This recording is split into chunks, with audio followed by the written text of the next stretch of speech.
Yo, and hello everybody, Mike here, baseball collector. Happy Friday to everybody. Another weekend is here. I know it's been a minute since I've done a video, a little over a week really, or almost a week, which is a long time for me. But the truth is I haven't really been buying a whole lot of stuff in cards, but I have bought a new iPhone. So I do have a new iPhone that I'm using, the iPhone 13. We're gonna see all the rave about video quality on this and all that. I'm excited to see what types of videos this will shoot. And usually I used to use my iPad Pro, and for the most part, unless I was at a show or something, I just had my phone. But I just upgraded from an iPhone 8 to an iPhone 13. So big upgrade there, and looking forward to seeing what that does. I got a few things in the mail this week that I'm going to be showing off, including some great stuff off of REA, Robert Edwards Auctions, two items from them. So looking forward to that. I've got a fun weekend coming up, challenging weekend, I think, because I am playing in the Fort Worth City Golf Championships. That'll be Saturday, Sunday. It's a 2-day tournament, 2 different courses. So I am excited to be competitive. You know, it's always fun, no matter how old you are. If you're a competitor like I am, the competitive juices don't stop flowing just because you get old. And golf is a sport that I can at least be competitive in.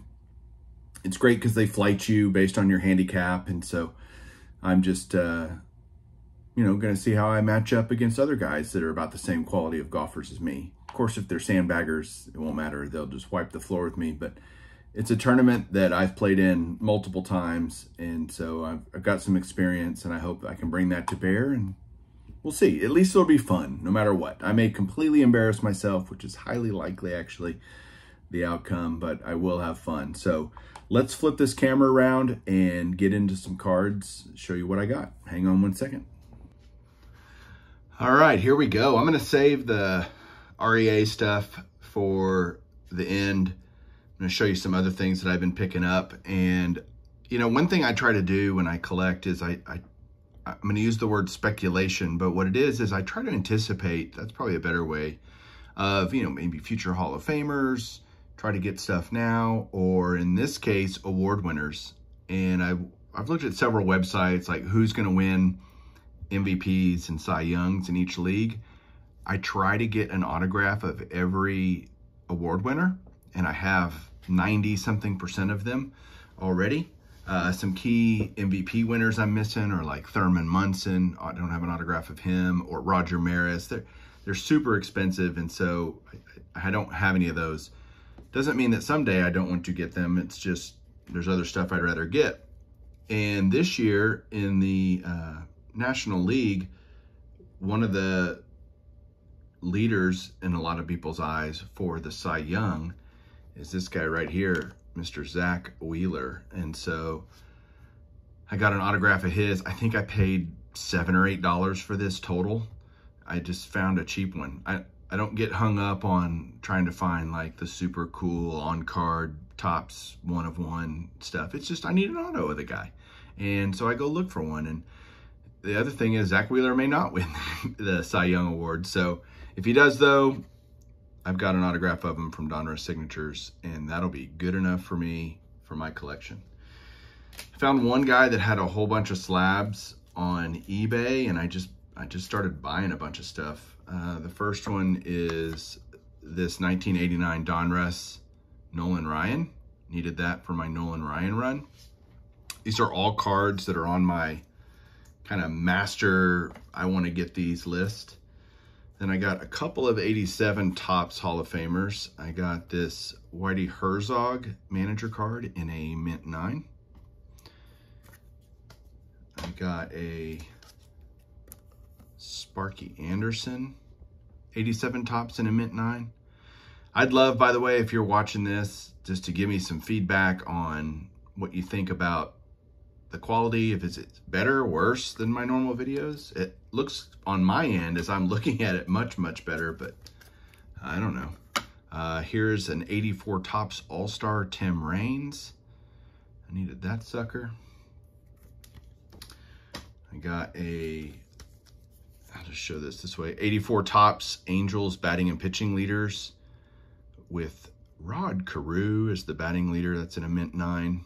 try to pick these up too. If it's picturing the Hall of Famer, other than team cards, I try to get these. Another 84 Topps. Oh, I had an 84 Topps. There it is. Lee Smith right there. Just in a near mint 8. But this is something that I was talking about with Eric and Andy on the last Golden Age of Cardboard. If you haven't seen it over on Bench Clear Media, I'd love you to go check it out. Great discussion between me, Eric Those Back Pages, and Andy, she blinded me with refractors, about just what's going on and finding cards like this, an 84 Topps Lee Smith, whether it's in an 8 or a 9 or a 10 or whatever. This is becoming very, very difficult. And ever since the shutdown, which is 6 months now into PSA, finding these cards graded is become problematic. It's because no one's sending them in. I mean, the reality is, why would you ever send in an 84 Topps Lee Smith? That's a legit, like, why would you? And then the better question is maybe why would I, an idiot like myself, buy an 84 Topps Lee Smith? Well, I want one for my collection, and I want it graded. An 8's okay, which is fine. That's a collector grade for an 84 Topps. I'd rather have a 9 or a 10. But this card was like $13 plus shipping. So it's like, oh my God, it's a 25-cent card by itself. But to grade a card costs so much money that the benefits of having it graded now it's gone up. It doesn't mean it's worth more necessarily to your average person, but it makes me willing to go, okay, if I'm going to see it and I can get it for 15 bucks or so. I did buy all these cards from the same seller, so there was some combined shipping benefits. Then I'm going to do that. And a lot of people probably don't agree with that idea, but hey, it's how I want to collect. So I bought it. So I bought that. I got a couple of leaders cards as well. Again, same deal. These are, you know, $12, $13 a piece for a card that's normally incredibly inexpensive by itself. So we got the Victory Leaders, 79 Topps. It's got Gaylord Perry on it. Ron Guidry, very underrated pitcher for the Yankees. And then the last one is a 78 Topps AL, or not AL, both league, home run leaders. Hall of Famer Jim Rice, and then George Foster, who was a total beast back in the mid to late 70s for the Reds. Just a great player, had some great seasons, won an MVP actually. Hit 50 home runs, I think, in a year. I don't know if it was this year. Yeah. Nope. Yep. What does that say? 52? So it was 77 that he did that. So you can see a lot of great names on there. Jeff Burrows, Lazinski, Mike Schmidt, Garvey, Bench, Carter. For the American League, you've got Jim Rice, Barry's dad, Bobby Bonds, Reggie Jackson. So that was the leaders for home runs. So again, a card like that, and that's only a 7. I think it was like $12. All of these were kind of the same price, all of them, but I needed them and wanted them, so I bought them. All right, now onto the REA stuff. I got 2 really, really great cards, and one's slightly larger because it's a Perez Steel. I'm gonna see how this works. Let me move this out of the way.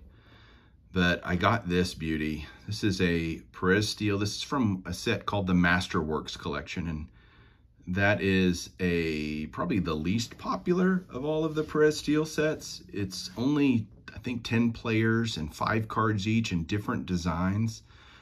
This is called the Ramley version, and it's after the early 1900s Ramley cards.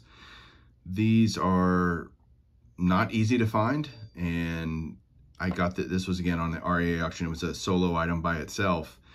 It's beautifully signed, but what's interesting about is, if I tilt this right, you can see how the kind of frill around the picture is all embossed, so it's raised. You can really tell on the back. Hard to tell probably. Oh, there it goes. You can see how it's embossed into the card. And it says right there, it's the Ramley version, 1909. The Ramleys were inserted. So this is, again, that Masterwork set. And so to sign these, because it's that raised thing, you can tell it's not easy to probably sign this for Ted Williams. So it looks really good though, like especially if you tilt it one way, it might look weird, but If you hold it back normal, it looks really good at arm's length. And I love that it's slabbed already. And that's my first Ted Williams of any of the Masterworks. So only 4 more to go to have all of those.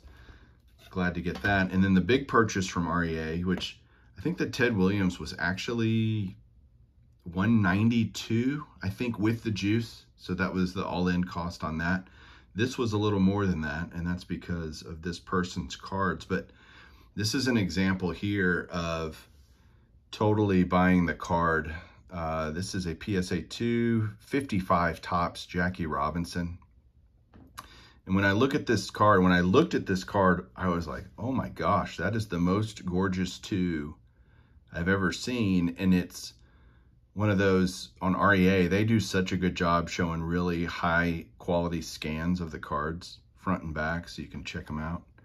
And I looked this card over and I was like, what is going on? This is just a 2.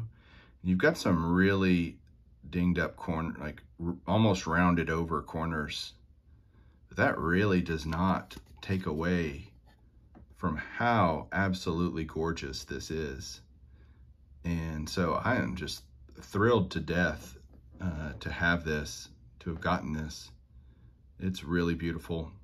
Never bad to add a Jackie to the collection. I'm getting close to having, other than his rookie, I've got quite a few Jackies now, and so need to get that rookie card. But that is it for today, guys. I hope everybody has a great weekend. Wish me luck on the Fort Worth City Championship for golf. Let me know what you think down below, what cards you liked, what you didn't, and we'll talk to you soon. Keep collecting.